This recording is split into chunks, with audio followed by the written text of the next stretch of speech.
Jacques Darrocha, vous êtes l'auteur du récit Gao, je t'aime, paru dans la collection Intelligence stratégique et géostratégique à l'Harmattan.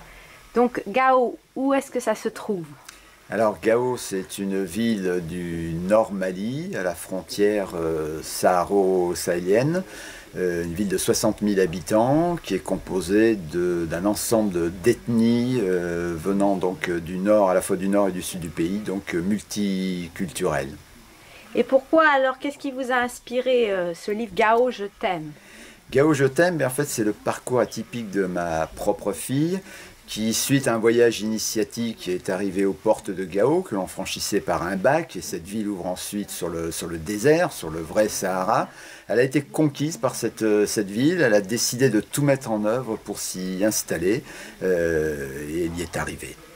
Donc à quoi a-t-elle été confrontée à Gao? Qu'est-ce que ça nous enseigne aussi sur cette région de l'Afrique? Alors, c'est une région difficile par le climat tout d'abord, par donc cette multiculturelle qui n'est pas toujours simple. Il y a des antécédents de coloniaux qui sont toujours bien présents. Et puis une occidentale, il y a toutes les règles bien sûr différentes. Il faut être capable de s'adapter, de s'intégrer. Donc comment est-ce que vous avez réussi à raconter cette histoire qui est celle de votre fille? Bien, en fait, j'ai pris des notes. Ce sont ces anecdotes. Elle était installée donc dans cette ville et on était relativement fréquemment en contact. Et je la faisais parler d'une certaine manière pour prendre en compte tout ce qu'elle pouvait raconter, notamment toutes les sorties en brousse, et pouvoir les relater avec tout un aspect on va dire de sociologie sur la complexité de cette zone. Donc il y a aussi un chapitre qui s'intitule Le vent de la révolte. Pourquoi la révolte? Alors le vent de la révolte parce qu'elle est toujours sous-jacente et on le voit avec les événements actuels qui sont la conclusion de toutes ces difficultés. La révolte, elle est depuis les années 60 sur des différences notables entre les ethnies qui ont souvent des difficultés à pouvoir bien s'entendre. Donc ce livre, à qui peut-il s'adresser?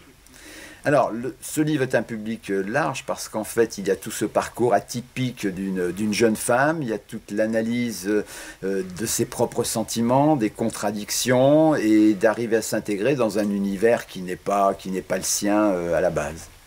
En conclusion, quel a été le résultat de cette aventure?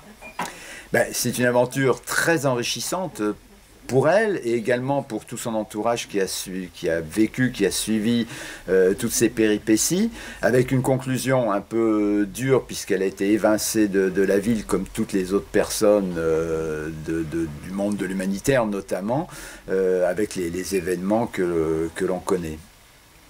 Comment voyez-vous l'avenir de cette région? Je pense que l'on a beaucoup de difficultés. Il y a un conflit qu'il va falloir résoudre, ça va être long, mais bon, les choses finiront par rentrer dans l'ordre.